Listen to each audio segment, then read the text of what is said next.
रात को हिंदुस्तान की सेना ने अपने साहस और शौर्य का परिचय दिया। इस परिचय ने पाकिस्तान को दिन में तारे दिखा दिए। भारत के इस पराक्रम की पूरी दुनिया साक्षी बनी, लेकिन शर्म की बात यह है कि देश के अंदर नेता मंत्री अपनी सेना के शौर्य को नहीं समझ पाए। अपने नेता की तारीफ करते हुए उन्होंने ऐसे शब्दों का चुनाव किया जिन्होंने न सिर्फ देश की सेना के सम्मान का हनन किया, बल्कि सेना के मनोबल को भी ठेस पहुंचाया। ऐसे में गौर करने वाली बात यह है कि क्या जो चीज पूरी दुनिया को नजर आई, क्या वो अपने देश के नेताओं को नजर नहीं आई? क्या वो इतने नासमझ हैं? ये रिपोर्ट देखिए।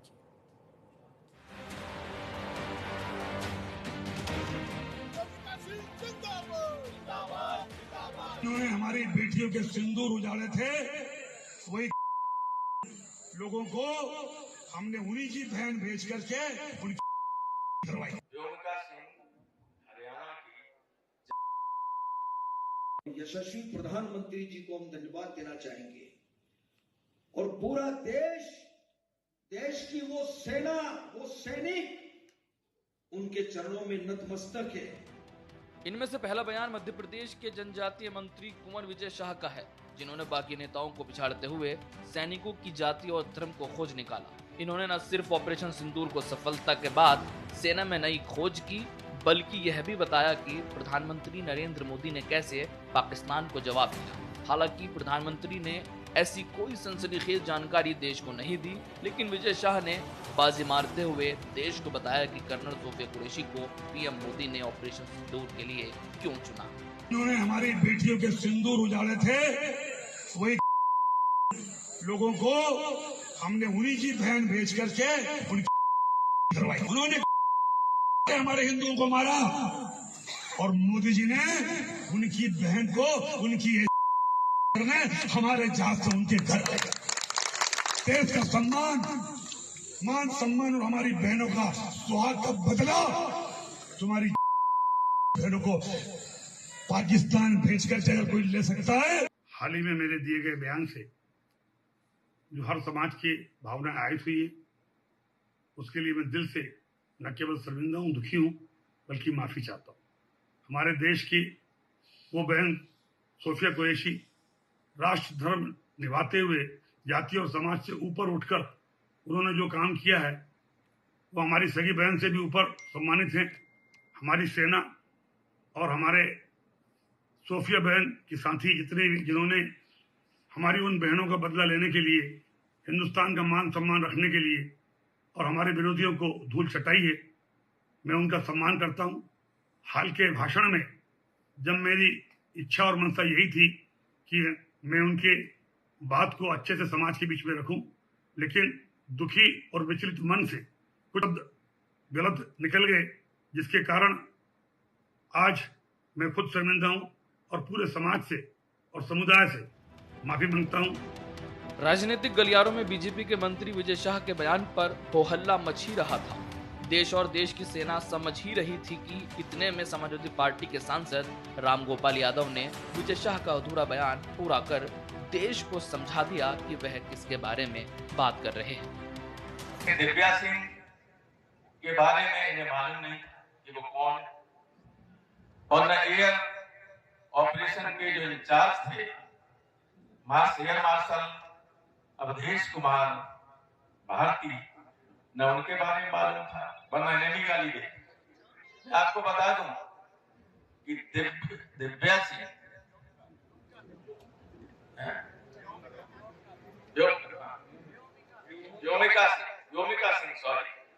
व्योमिका सिंह हरियाणा की और एयर मार्शल भारती पूर्णिया के यादव हैं। उन्होंने कहा कुछ और था। उन्होंने ये दिखाने की कोशिश की कि भारतीय जनता पार्टी और उत्तर प्रदेश की सरकार, खासकर योगी की सरकार, बिल्कुल असंवेदनशील हैं जहां तक दलितों की बात आती है, मुस्लिम्स की बात आती है। ये बात सही है, लेकिन मेरा इसमें एक और है, आप फौज के मसले पे भी क्यों, भाई भारतीय जनता पार्टी वो तो है ही इसी काम के, उसको तो हर चीज में सांप्रदायिकता दिखती है, उनको तो हर चीज में ये अपर कास्ट लोअर कास्ट ये तो है ही पार्टी इस सोच की। आप क्यों बन जाते हो उस सोच के? आपको कैसे अधिकारियों के बीच में उनकी जाति और धर्म पता चलने लगा? भाई हमने तो कभी फौज को जाति और धर्म में नहीं देखा है। उसमें है, स्वाभाविक है, जाति इस देश की हकीकत है। फौज में भी अलग अलग जातियों के लोग जाते हैं, लेकिन जब वो फौज में बन जाते हैं तो वो फौजी होते हैं। यही दिक्कत है समाजवादी पार्टी में और उसके कुछ लोगों में कि ये जाति के अलावा देख ही नहीं पाते हैं। जाति का जहां तक सामाजिक न्याय से लेना देना है, सशक्तिकरण से लेना देना है, गैर बराबरी के खिलाफ युद्ध की बात है, वहां ये सब चीजें महत्वपूर्ण है। लेकिन फौज के मसले पर अगर दूसरा आदमी गलत काम कर रहा है तो हम उसमें जाति के शब्दों का इस्तेमाल करके हम क्यों उस तरीके की गंदगी में घुसे? रामगोपाल जी को इसमें नहीं पड़ना चाहिए। रामगोपाल यादव के बयान ने चलना शुरू ही किया था कि इतने में एक और बीजेपी के नेता का बयान मार्केट में आ गया।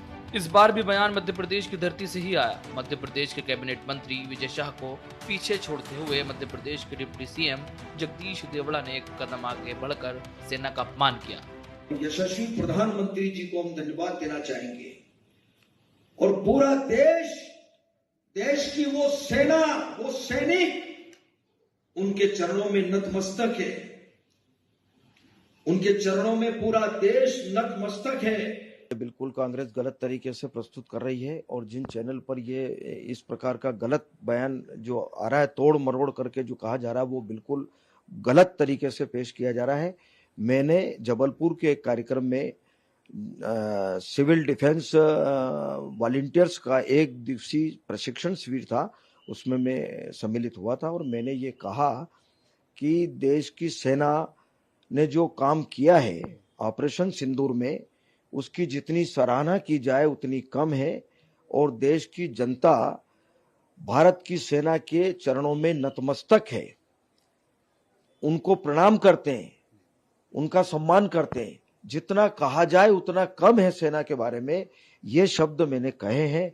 उसको तोड़ मरोड़ करके गलत तरीके से प्रस्तुत कर रहे हैं। मुझे लगता है कि जो लोग इस प्रकार का गलत तरीके से प्रस्तुत करते हैं और जो षड्यंत्र कर रहे हैं, उनके खिलाफ निश्चित रूप से मुझे लगता है कि कार्रवाई होना चाहिए। मध्य प्रदेश के डिप्टी सीएम जगदीश देवड़ा का यह बयान रामगोपाल यादव के बाद आया। सेना पर बिगड़े बोल की शुरुआत बीजेपी के ही मंत्री जगदीश देवड़ा ने की।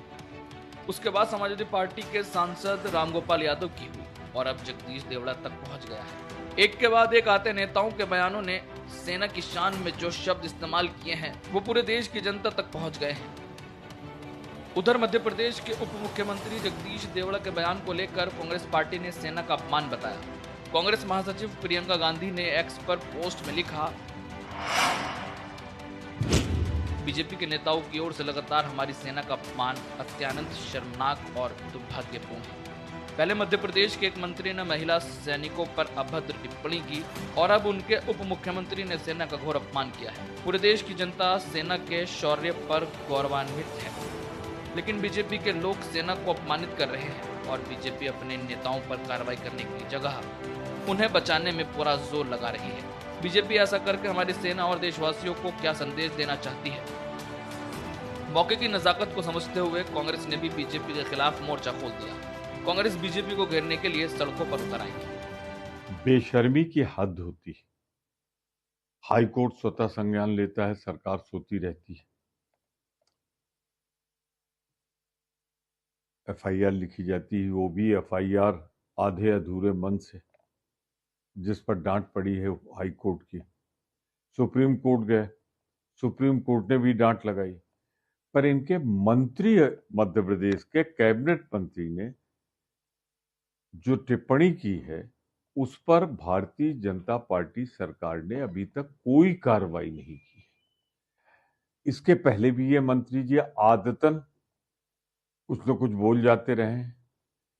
जब वो व्यक्तिगत किसी का अपमान करें तो उसको तो मंत्रिपरिषद से निकाल दिए जाते हैं, लेकिन जब भारत माता का अपमान करें, भारत की सेना का अपमान करें, भारत की एक बहादुर बेटी का अपमान करें, सोफिया कुरैशी का, तो अभी तक वो नहीं निकाले गए। अब तो साफ हो गया कि हाई कोर्ट और सुप्रीम कोर्ट के बाद भी अगर वो नहीं निकाले गए, सुप्रीम कोर्ट से भी डांट पड़ी, तो इसके मतलब सही आरोपी और अपराधी भारतीय जनता पार्टी है, जो जानबूझकर ऐसे मंत्री को रखे हुए है, प्रोत्साहित कर रही है और बहादुर सेना को हमारे गाली दिलवा रही है, जिन्होंने ऑपरेशन सिंदूर करके भारत का मान बढ़ाया था। और जो कर्नल सोफिया भारतीय सेना की आवाज बनी थी, जिसे सारा देश उनका आदर करता है, अरे वाह रे भारतीय जनता पार्टी, तुम अपनी सेना का अपमान करते हो। शर्म करो, शर्म करो, शर्म करो। मध्य प्रदेश के मंत्री विजय शाह के खिलाफ कांग्रेस विधायकों ने भोपाल में राजभवन के बाहर जोरदार प्रदर्शन किया। काले कपड़े पहने कांग्रेस विधायकों ने मंत्री विजय शाह के इस्तीफे की मांग को लेकर नारेबाजी की और राज्य सरकार पर जमकर हमला बोला। प्रदर्शन से पहले कांग्रेस विधायकों ने राज्यपाल मंगूभाई पटेल से मुलाकात की और विजय शाह के इस्तीफे की मांग वाला एक ज्ञापन सौंपा। ज्ञापन सौंपने के बाद राजभवन के गेट पर विधायकों ने प्रदर्शन किया और नारेबाजी की। प्रदर्शन के दौरान नेता प्रतिपक्ष सिंघार ने सवाल उठाया कि मुख्यमंत्री मोहन यादव विजय शाह का इस्तीफा क्यों नहीं ले रहे हैं। भारतीय जनता पार्टी धर्म और जाति पूछ करके उत्पीड़न करने का काम करती है। जाति और धर्म के आधार पर जुल्म, अन्याय और तानाशाही करने का काम करती है। हम लोग सभी धर्मों और जातियों का सम्मान करने का काम करते हैं। जिस तरह आतंकवादी धर्म और जाति पूछ करके उन्होंने पहलगाम में हमला करने का काम किया, वैसे ही भारतीय जनता पार्टी जो पीड़ित समाज के लोग हैं उनका धर्म और जाति पूछ करके उनका उत्पीड़न करने का लगातार काम कर रही है। और भारतीय जनता पार्टी के एक मंत्री ने जिस तरीके से सेना की एक बहुत बहादुर साहसी महिला जिसकी अगुवाई में आतंकियों के कैंपों को ढेर करने का प्लान बना था, उस साफिया कुरैशी के बारे में जो बातें कही, उसके बाद तत्काल रूप से भाजपा के उस मंत्री को गिरफ्तार करना चाहिए। बयानवीर नेताओं के बयानों के बाद हालात ऐसे हो गए हैं कि बीजेपी वाले समाजवादी पार्टी को आईना दिखा रहे हैं, तो वहीं समाजवादी पार्टी के नेता बीजेपी पर जवाबी कार्रवाई का दबाव बना रहे हैं। देश में एकता के समय, युद्ध के समय, जब पूरे देश को एकजुट होना चाहिए, तब रामगोपाल जी का यह बयान विभाजनकारी है। रामगोपाल यादव के बयान पर कांग्रेस के अंदर मतभेद दिखा तो एक और संदीप दीक्षित ने रामगोपाल यादव को नसीहत देते हुए किनारा किया, तो वहीं दूसरी ओर उदित राज ने खुलकर रामगोपाल यादव के बयान का समर्थन किया। रामगोपाल जी ने जो कहा है, मैं उनके साथ में 1000% सही हूँ। जितना मुझे मेरे रंग को लेकर के, मेरे दलित जाति को लेकर के जितना मीम्स बने हैं, जितना गंदगी फैलती है, ये जो घटिया इनके 2 रुपल्ली 5 रुपल्ली वाले जो आर्मी है इनकी, तो और जो ट्रोल आर्मी है, मेरे ऊपर बीती हुई है। बिल्कुल रामगोपाल जी सही कह रहे हैं। साहिना नेहवाल जब दुनिया को में उसको जीता था तो सबसे ज़्यादा हिट किस बात के लिए गया था? उसकी जाति को। मुझे ठीक से याद तो नहीं है, लेकिन लगभग 9 लाख लोगों ने सर्च किया था। यह नहीं सर्च किया था कि उसने अच्छा किया, नहीं, उसकी कास्ट को किया था। तो अब कोई चीज ढकने की बात होती है। बात रामगोपाल यादव जी ने सही कही। ऐसे में समझने वाली बात यह है कि जो नेता सेना के अंदर जातियां ढूंढ रहे हैं, आखिर उनका मकसद क्या है।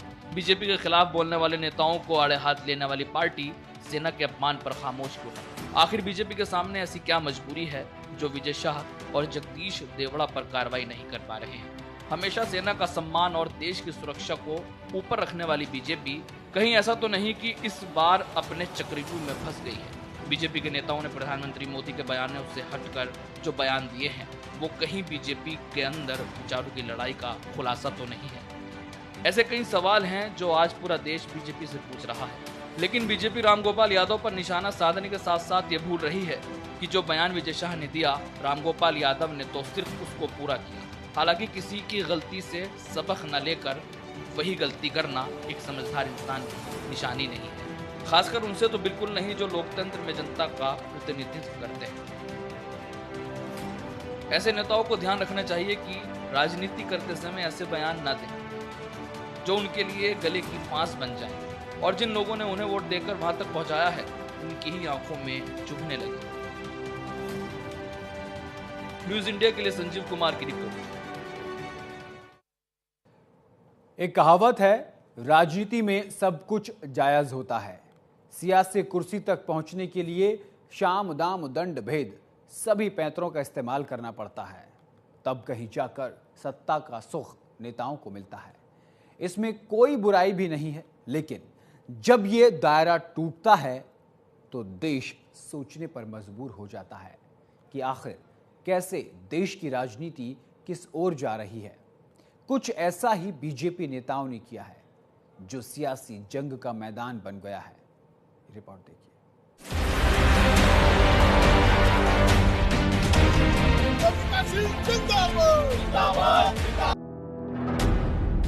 पूरा देश जानता है कि इस बार ऑपरेशन सिंदूर के तहत देश के जाबाज जवानों ने जो किया है वह हर कसौटी पर खरा उतरने वाला कारनामा है। देश के बहादुर जवानों ने न सिर्फ पाकिस्तान को धूल चटाई है, बल्कि दुनिया के सामने हिंदुस्तान की साख भी बढ़ाई है। सही मायने में देखा जाए तो ऑपरेशन सिंदूर में जवानों ने ऐसा कोई मौका नहीं छोड़ा जिसको लेकर सवाल किया जा सके या फिर उन पर उंगली उठाई जा सके। लेकिन बीजेपी के नेता प्रधानमंत्री नरेंद्र मोदी की तारीफ करते हुए भूल गए कि वो जिन शब्दों का इस्तेमाल कर उनका गुणगान करने की कोशिश कर रहे हैं, वो शब्द सेना के शौर्य पर आघात कर रहे हैं। इन्होंने हमारी बेटियों के सिंदूर उजाड़े थे, वही कटे पिटे लोगों को हमने उन्हीं की बहन भेज करके उनकी ऐसी की तैसी करवाई। एक बार मोदी जी के लिए जोरदार ताली बजाएं।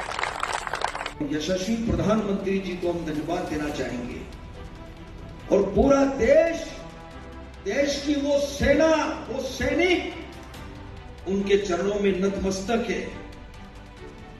उनके चरणों में पूरा देश नतमस्तक है। हालांकि सेना ने माननीय के बिगड़े बोल पर कोई प्रतिक्रिया नहीं दी, लेकिन उनके मनोबल पर असर जरूर पड़ा। प्रधानमंत्री नरेंद्र मोदी और रक्षा मंत्री राजनाथ सिंह समेत बीजेपी के तमाम दिग्गज नेता सेना के सम्मान का पाठ बढ़ाते हैं, लेकिन उनका ध्यान अपने ही नेताओं की ओर नहीं गया। शायद इसलिए कि वो जानते थे कि उनके बयान पार्टी के नेताओं का ज्ञान बढ़ाएंगे और उन्हें कुछ भी कहने से रोकेंगे। लेकिन ऐसा नहीं हुआ। बीजेपी और जगदीश देवड़ा के बयानों ने बता दिया कि बीजेपी का आलाकमान गलत सोचता है। एक लोकतंत्र में उप मुख्यमंत्री रहना तो विचार के बाहर की बात है, और इस बार माफी मांगने से, इस बार खेद व्यक्त करने से काम नहीं चलेगा। इस बार ऐसे व्यक्ति को बर्खास्त करना पड़ेगा। इस बार बीजेपी मूक दर्शक नहीं बनी रहेगी। इस बार प्रधानमंत्री छुपे नहीं रहेंगे। और अगर आप ऐसे व्यक्ति को बर्खास्त नहीं करते हैं, अगर जगदीश देवड़ा की अभी कुछ घंटों में बर्खास्तगी नहीं होती है, तो यह माना जाएगा कि सेना को अपने चरणों में नतमस्तक करने की बात नरेंद्र मोदी कह रहे हैं। उनकी मौन स्वीकृति है, उनका संरक्षण है, वरना यह बात कहने की हिमाकत और हिम्मत कोई कर ही नहीं सकता है। हैरानी की बात यह है कि 48 घंटे के अंदर ही बीजेपी के दूसरे नेता जगदीश देवड़ा ने सेना को पीएम मोदी के चरणों में झुकने वाला बयान देकर देश की राजनीति में सनसनी फैला दी है। उधर बीजेपी को घेरने के मौके की तलाश में बैठी कांग्रेस ने बीजेपी नेताओं के बयानों के पहली फुर्सत से लपका और हमला भी किया। यह ठीक वैसा ही है जिस तरह बीजेपी ब्रिगेड कांग्रेस को घेरने के लिए मैदान में कूद पड़ती है। इस बार मौका कांग्रेस को मिला और बीजेपी के ही मध्य प्रदेश के मंत्री विजय शाह ने इस देश की सबसे होनहार, सबसे वीर, सबसे बहादुर सैनिक बेटी सोफिया कुरैशी के बारे में जो कहा वो आपने सुना। वो सुनकर पूरा देश स्तब्ध है। मैं उन शब्दों को दोहराऊंगी नहीं, क्योंकि मैं उस तरह का पतन नहीं करना चाहती हूं इस मंच से। और बीजेपी ने इस आदमी के खिलाफ भी कोई कार्रवाई नहीं की, कोई अनुशासनात्मक कार्रवाई नहीं की गई। बीजेपी और मध्य प्रदेश की सरकार और दिल्ली की केंद्र सरकार हाथ पर हाथ धरे बैठी रही जब तक कि जबलपुर हाई कोर्ट ने निर्देश नहीं दिया कि एफआईआर हो। और एफआईआर भी बिल्कुल अनमने ढंग से बिना प्रॉपर चार्जेस लगाई की गई, और उसका कच्चा चिट्ठा आज कल हाई कोर्ट की सुनवाई के दौरान बयां हो चुका है। क्योंकि पूरी की पूरी पार्टी और सारी सरकार, केंद्र की भी और मध्य प्रदेश की भी, विजय शाह को बचाने में जुटी हुई थी। अब वो जगदीश देवड़ा को बचाने में जुट जाएगी। कांग्रेस की मंझी हुई नेता सुप्रिया श्रीनेत ने बीजेपी से उसी लहजे में सवाल किए जिस तरह के सवाल बीजेपी के नेता संबित पात्रा कांग्रेस से पूछते हैं। अभी तक आपने एक बार भी जेपी नड्डा जी के मुंह से, अमित शाह जी के मुंह से, खुद प्रधानमंत्री नरेंद्र मोदी जी के मुंह से सुना कि यह बिल्कुल गलत कहा गया है? अभी तक बीजेपी के किसी भी नेता ने आके कहा जगदीश देवड़ा और विजय शाह जैसे लोगों की सभ्य समाज में कोई जगह नहीं है, सरकार तो बहुत दूर की बात है। जहां एक तरफ कांग्रेस ने बीजेपी के खिलाफ मोर्चा खोला, खुलकर कांग्रेस ने बीजेपी पर अपनी भड़ास निकाली, तो वहीं तृणमूल कांग्रेस कोर्ट के फैसले का हवाला देकर खुद को बचाती नजर आई। टीएमसी सांसद शत्रुघ्न सिन्हा ने विजय शाह का पूरा मामला कोर्ट के कांधे पर लाद दिया। नहीं, ये तो आप तमाम लोगों ने इसकी प्रतिक्रिया देखी है, देश में जो चल रहा है, और ऐसे भी मामला कोर्ट में पहुंच चुका है और मुझे लगता है कोर्ट इसका संज्ञान लेकर ही आगे बढ़ रहा है। तो जहां तक मैं किसी व्यक्ति विशेष के बारे में नहीं बोलना चाहता हूं, लेकिन जो कोर्ट का फैसला होगा हम सबको मंजूर होगा। सुप्रीम कोर्ट में विजय शाह के द्वारा एक पिटीशन फाइल की गई थी जिसमें डॉक्टर जया ठाकुर के द्वारा कैवियट फाइल की थी उस पिटीशन का विरोध करने के लिए, और साथ ही डॉक्टर जया ठाकुर का ये कहना था कि जिस तरीके से एक मिनिस्टर के द्वारा इस तरीके का स्टेटमेंट कॉन्स्टिट्यूशनल ओथ का जो ब्रीच हुआ है, ऐसे व्यक्ति को ट्रेटर की संधि में आता है और इनके ऊपर कानून संगत कार्रवाई होनी चाहिए, जैसा कि हाईकोर्ट ने ऑलरेडी एक प्रोसीजर लेट डाउन किया है कि इन सेक्शंस में इस तरीके से इनके ऊपर कार्रवाई होनी चाहिए। परंतु जो मध्य प्रदेश के डीजीपी हैं उन्होंने हाईकोर्ट के डायरेक्शन के हिसाब से एक्ट नहीं किया। दूसरे दिन हाईकोर्ट ने फिर कहा कि आपने जो जिस तरीके के एफआईआर किया है ये सस्टेन नहीं कर पाएगा एफआईआर, इसलिए इन्वेस्टिगेशन जो भी होगी उसको भी हम मॉनिटरिंग करेंगे। इन सब बिंदुओं को लेकर सुप्रीम कोर्ट में उनके वकील के द्वारा टाइम लिया है कि हम उस ऑर्डर को भी चैलेंज करना चाहते हैं, पर हम लोगों का इसमें ये कहना है कि विजय शाह के द्वारा जो स्टेटमेंट दिया गया है ये कॉन्स्टिट्यूशनल ब्रीच है, ये ओथ का ब्रीच है। ऐसे व्यक्ति के ऊपर सेडिशन की कार्रवाई होनी चाहिए और ऐसे व्यक्ति की जगह मंत्रालय नहीं है, इनकी जगह जेल में है। कहीं ऐसा तो नहीं टीएमसी बीजेपी पर पलटवार करने से बच रही है, उसके पीछे कोई सियासी दांव पेच हो जिसकी आंच इंडिया गठबंधन पर पड़े। लेकिन कांग्रेस अपने रुख पर अड़ीग है, वो खुलकर बीजेपी के खिलाफ फ्रंट फुट पर आकर खेल रही है। भाजपा के लोग पूरी तरीके से ये बौखला गए हैं, ये पूरी तरीके से इनको पागलपन सवार हो गया है कि ये उल जुलूल की बात, अनाप शनाप की बात और ये सेना के मनोबल को गिराने वाला बयान ये लगातार दिया जा रहा है। इसके पहले हमारी वीरांगना कैप्टन सोफिया के खिलाफ वहाँ के मंत्री ने बोला, वो मंत्री अभी तक मंत्रिमंडल ने बना है, माननीय उच्च न्यायालय ने उसके खिलाफ आदेश किया वो एफआईआर करने का और उसके बाद भी वो बना हुआ है, उसके खिलाफ कोई कार्रवाई नहीं किया भाजपा ने।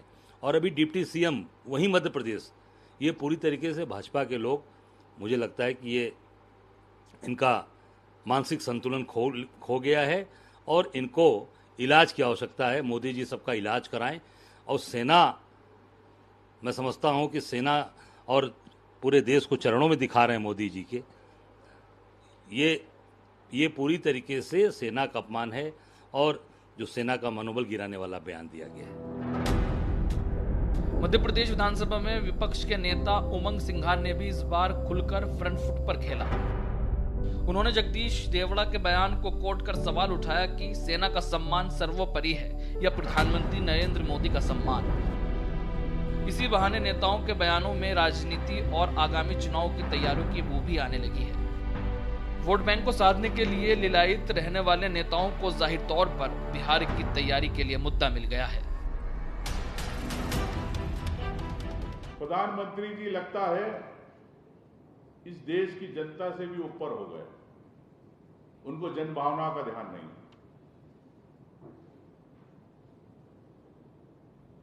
व्यक्ति पूजा स्पष्ट रूप से हो रही है। जिस प्रकार से जगदीश देवड़ा जी ने बयान दिया सैनिक और सेना के लिए कि पूरी नतमस्तक हो गई उनके कदमों में, ये क्या है? क्या प्रधानमंत्री जी आप गए थे लड़ने? क्या भारतीय जनता पार्टी का कार्यकर्ता गया था सीमा पर लड़ने, इस सेना का शौर्य है और इस शौर्य का अपमान है। मैं कहना चाहता हूं, तिरंगे की आड़ में राजनीतिक लाभ लेने की होड़ मची हुई है।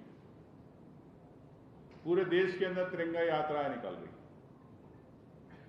लेकिन देश की जनभावनाएं, सोशल मीडिया, आम जन से आप किससे भी पूछ लो कि युद्ध विराम को लेकर कोई हिंदुस्तान का व्यक्ति सहमत नहीं है। अभी डिप्टी जो सीएम है वो भी एक बहुत ही गंदा बयान करते हैं। ये दोनों जो बयान है ये राष्ट्रद्रोह का मामला है। जो राष्ट्र की जानकारी देने के लिए जो महिला खड़ी होती है उनके बारे में शाह इस प्रकार से बात करते हैं, उनको शर्म नहीं आती और ये सरकार उनको बर्खास्त नहीं करती और पार्टी उन पर कार्रवाई नहीं करती, तो बीजेपी को शर्म आना चाहिए कि इतने गंदे और राष्ट्रद्रोही आदमी को, जिसके देश की वीरता के साथ, सभ्यता के साथ, संस्कृति के साथ, देश के धर्म के साथ भी जिनका इत्तेफाक नहीं है, ऐसे आदमी पर कोई कार्रवाई बीजेपी जो है वो शाह पर नहीं कर रही है। और बहरहाल इसमें और एक बेतुका बयान आता है और उसमें सेना को भी नतमस्तक मोदी के सामने करने की जो बात आती है, ये देश को शर्मनाक करने की बात है। हमारे लिए सेना का जो स्वाभिमान है, सेना की जो आन बान शान है, हमारे लिए सर्वतोपरि है। बीजेपी पर कांग्रेस के होते तेज हमले इशारा कर रहे हैं कि बीजेपी बिहार में अपनी खोई हुई सियासी जमीन तलाशने के लिए दम भर रही है। ऑपरेशन सिंदूर से बीजेपी ने बिहार के वोटरों के दिलों में जो जगह बनाई है, कांग्रेस चाहती है कि वो मौके का फायदा उठाकर कमल को हाथ से साफ कर दे। ऐसे में देखने वाली बात यह होगी कि बिहार की जनता किस पर कितना एतबार करती है। न्यूज इंडिया के लिए संजीव कुमार की रिपोर्ट।